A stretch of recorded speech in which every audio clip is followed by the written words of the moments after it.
Hey everyone, Zach here, and welcome to today's video. Today we're going to be talking about network marketing versus everything. Actually, we're going to be talking about network marketing versus the stock market, and we're going to be talking about network marketing versus every other form of passive or residual income that is out there over the coming videos. Real estate investing, the stock market, high income jobs, and then investing that money later, startups, etc. And today we're going to be talking about the stock market itself, and I'm going to be referencing a report that we wrote a few years ago for some of the information in here. And you can also get that report if you'd like that as well. But anyway, I'm really excited to spend some time with you guys here today because I went through years of trying to decipher what is the best use of my time. And it actually confused me for a long time, and I broke focus. I lost track of what I should be doing because I'm like chasing this path, and I'm like, oh my gosh, there's also this path, and there's this path. And so I did a lot of studying on all these different paths for multiple years until I found what I believe is the best path for me. Now, does that mean that's the best path for you? I don't know. It could mean yes, it could mean no. Whatever the case is, we just want to give you the most information that you can take and empower yourself to make the right decision for yourself. I'm not saying that the path that we're on is the path for you. Maybe it is, maybe it's not. The second thing I want to cover is the actual term passive income. So we hear this term a lot in network marketing, passive or residual income, right? And I'm going to be using the number $50,000 a year as our benchmark for all of these comparisons. Why 50 grand? Because $50,000 a year will change the lives of most people in some way. If you are maybe you're starting out in life, or you're starting out in your career, or maybe you just have a lower income type of situation, that's okay. 50 grand a year will clearly help. If you have, maybe you're making more of a middle type of ground income, husband and wife both working, maybe you have a child. If you wanted to take the child out of daycare and one of you to come home, you could probably do that in 50 grand a year unless you're making multiple hundreds of thousands of dollars a year, and even then you might be able to as well. 50 grand a year could definitely help you there. For my higher income earners, $50,000 a year is potentially not a lot for you, but if you had an extra 50 grand that didn't matter, is that helpful? Would you go ahead and invest that money? Of course you would. Would you turn it down? Of course you wouldn't, right? I would take 50 grand a year extra anytime, any day. That's $2,500 a month after taxes if you're not investing it, right? So think about it like that. It's definitely a helpful amount for most people to either create more freedom, gain their freedom for the first time, or create future freedom for themselves. So that's why we chose the number $50,000 a year, because it seems to be a number that can be helpful across the board no matter what situation you're falling in right now. Second thing I want to cover is the term passive income / residual income, which we use that term a lot in network marketing when we're presenting our presentations, when we're doing all these things, whatever. I think the term passive income in network marketing is wrong. It is not correct. It's a load of crap in a lot of ways. Passive income, I believe, references money that comes to me whether I work or do anything whatsoever or not.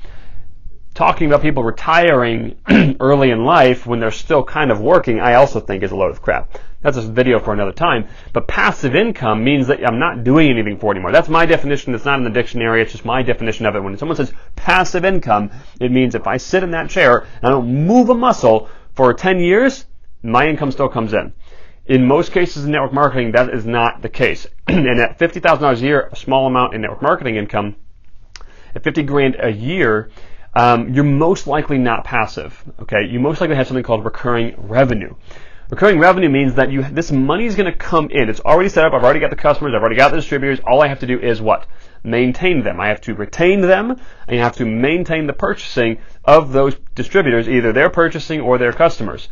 As long as I maintain them, I'll get my $50,000 a year, and we're good. That's recurring revenue. Revenue being top-line revenue. I haven't pulled out my expenses yet of running the business, all that kind of stuff. So it's not recurring income, it's recurring revenue. That's the difference. So we're comparing passive income from, today we're talking about the stock market, so it's completely passive, right? Completely passive income versus recurring revenue network marketing. So we're kind of comparing not apples to apples, but like Granny Smith apples to like Kanzi apples, right? They're sort of close. They're mostly close, but there are some differences. If we're comparing apples to apples, like network marketing and real estate investing, that's a little bit better because real estate investing takes a lot of work, just like network marketing does. Now, once the business grows and grows and grows and grows and gets big enough, you don't necessarily have to be there. You can delegate leadership. You can then collect the checks, and you kind of sit back and ride off into the sunset. That definitely happens, but it usually happens at the higher income. I have a friend that makes $40,000 a month right now in network marketing, and he probably makes 1 or 2 phone calls a day, and that's it. He pretty much has his business on passive autopilot. That's really darn close to passive income, but he makes 40 grand a month, not 50 grand a year. Make sense? Cool. All right, so today we're going to be talking about the stock market. I'm going to reference the report that we wrote a few years ago. We can put a link down below for you if you'd like to read this. By the way, if you find value in this video, smash the like button and leave a comment down below. Let us know what you learned. And if you agree with us, fantastic. Let us know. If you don't agree with us, that's fantastic too. Leave a comment down below. We'd love to have a conversation. You need to have a conversation. If you just want to say, Zach, you're freaking ugly, that's cool. You can write it down below. Okay, so the stock market. I'm going to read some of this report to you, and then we're going to chat about it. The stock market is a great avenue to passive income. It just takes forever if you want to be safe. If you don't know what you're doing, it's basically legalized gambling. There's virtually no control over what happens. Savvy and knowledgeable traders prey on untrained people dabbling in the markets chasing trends. You can make it here, but arguably this field takes the most specialized knowledge to really make it work. Even then, the most stock market wins could be considered capital gains. You put a little in, the stock market goes up, and you pull your money out, and then you have to reinvest in something that pays continual dividends to create passive income. We're back to the safe investment. So what we're referencing here is day trading and taking your gains and putting them into an investment. What we're also referencing is early in the report, we talked about the benchmark for creating a $50,000 a year passive income. The benchmark is about I think it's $1.25 million in an investment account that creates 5% of returns. I think that's the math. If that's the wrong math, you can let me know, but it's something around there. If you $1.25 million at a 5% return, which is considered a safe investment, I have a friend of mine who managed multi-billions of dollars in assets for Goldman Sachs, and he told us that number. If you want to do your own research, please do. Index funds will range between 7% of rate of return, this is what you can find. If you look over a 30-year span, 50-year span, you can look at 10% rate of return. But either way, I will probably look at 30 years, most likely. Because if you look at, most likely, if you're watching this video, you have 30 years left, 40 years left of retirement. So I'm going to look at a 30-year number. I'm going to be safe. 7% rate of return based on what's being said right now. That's what's happened over the past 30 years. You subtract out a little bit for a management fee and a little bit for inflation, you have around 5% to be safe. That's what we're looking at.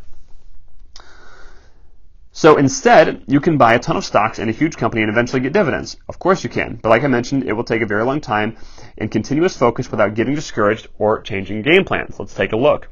I use a very solid and reputable company for this study, Coca-Cola. As of this writing, a common share of Coca-Cola stock is $42.92 per the NASDAQ, $42.92. Every quarter since 1920, Coca-Cola has been paying dividend payments out to their shareholders and been increasing year over year.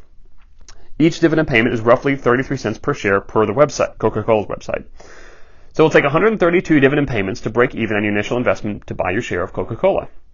132 payments is 4 per year, 1 per quarter. 32 and a half years to get back the initial investment in the share of $42.92. Once you break even, you'll make $1.32 per share. So you will need 37,878.78 shares to make the target of $50,000 per year of passive income, which is an initial investment of $1.625 million. You're going to invest that lump sum up front, or you can spread the investment out over the 50 years of working, if you can work for 50 years. Which means, if that's the case, you can purchase 757 shares per year, which will cost $32,514 per year for 50 years.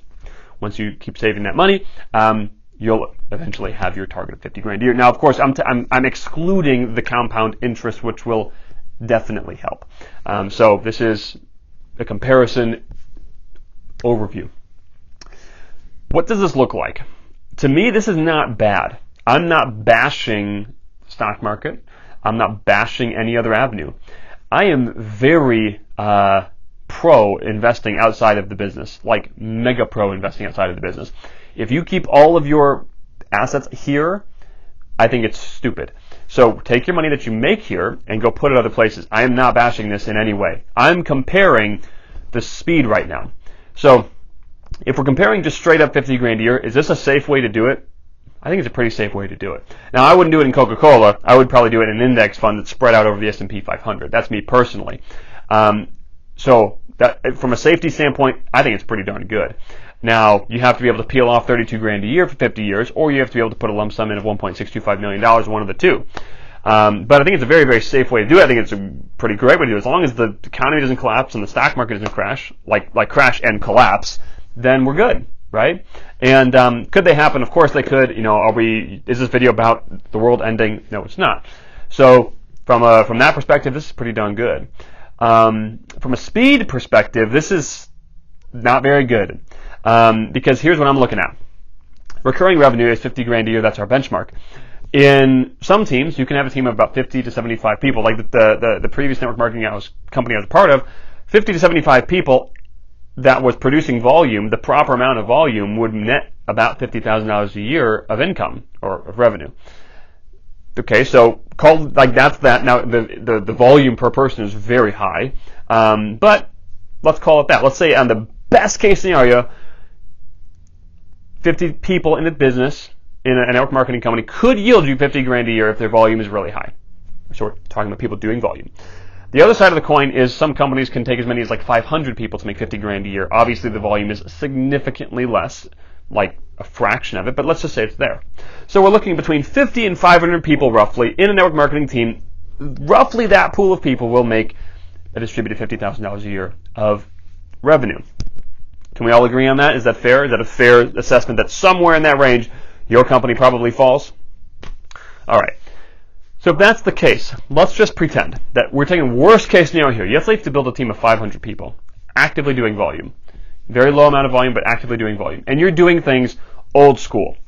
You're not using the internet. You're not using funnels. You're looking at this channel. You're not doing anything that we're teaching here. Funnels, advertising. I'm not doing any of that stuff. I would rather call everyone from my yearbook and cold contact people at gas stations. I want to do it exacted for 6 years and see if that works. Okay, let's say you do that. Over the course of 10 years, do you think you could build a team of 500 people? If you really focus on mastering the skills, and if you put everything you had into something, and I will focus for 10 years straight, could you build a team of 500 people doing a small amount of volume? Let me make it easier for you. Do you think you could build? Could you get 500 customers over the course of 10 years? Could you get 50 customers a year? Could you get 4 customers a month if you put everything you had into it? Could you? Probably. Okay. That is our benchmark. That's worst case scenario. You have to build the biggest team possible with the oldest methods possible, and 0 duplication happens. Could you build that $50,000 a year recurring revenue in 10 years? I think so. That's faster than this. Whoops.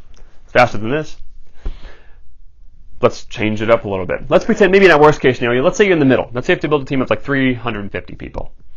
350 people, and you do things smarter. Okay, you use sales funnels, you use advertising when it's applicable, when you can afford it, and you use massively leverageable systems, where instead of taking 6 months to generate a few hundred leads, you do it in 12 hours, which is what we teach here at MLM Rebels, what we teach here on this channel, right? What if you did that? What if you literally compress time, what would take an average old school network marketer 6 to 12 months to accomplish, you could accomplish it in 12 to 24 hours? Could you build a team of 350 people in 10 years? Duh. I mean, a menial fraction of that you could do. So, that being the case, do you see that it's probably more possible to create 50 grand a year of recurring revenue faster using network marketing than this? Probably so. Now, I'm giving you what I believe. This is obviously what I believe. Is this right for you? I don't know. But from a speed perspective, it seems pretty logical to me that network marketing will give me $50,000 a year of recurring revenue faster than investing in the stock market in the way that I just showed. Now, are we going to be talking about other avenues? Of course. Could you do other things to create 50 grand a year? Yes, you could. We're going to be talking about all those as well. We're talking about one thing, investing money into a safe investment in the stock market. That's what we're talking about right now. That compared to that, you understand. There's one thing I left out. As the team grows, which we've already talked about, as the team grows, the income becomes more passive, hopefully. If you're delegating leadership, if you're raising up leaders, that kind of a thing, your income should probably go up, and as it goes up, your workload goes down. Whereas in most other businesses, if your income goes up, your workload also goes up. So if the friend of mine, the 40 grand a month friend, his workload went down as his income went up, right? It has like a reverse effect. And so that's when things become truly a good comparison. Like, this is actually passive income now, but we're not really comparing the same thing anymore. We're kind of comparing not apples to apples, but like apples to watermelons. Because it's like, well, okay, I thought we were talking about 50 grand a year, but that guy makes 40 grand a month. That guy makes 100 grand a month. That's not 50 grand a year. That's 1.2 million a year. That's 400 grand a month, whatever, right? So I'm sure you kind of get the point. So this is our thoughts on it. Hopefully this helped you. Hopefully this helped make the right decision for the things that you're making decisions on. Do me a favor, smash the like button, leave a comment down below if this was helpful. If you disagree in any way, also leave a comment. We're happy to read those. We want to respond to those personally and go from there. Maybe we'll learn something in the process as well. So thanks so much, guys. We'll see you all very soon.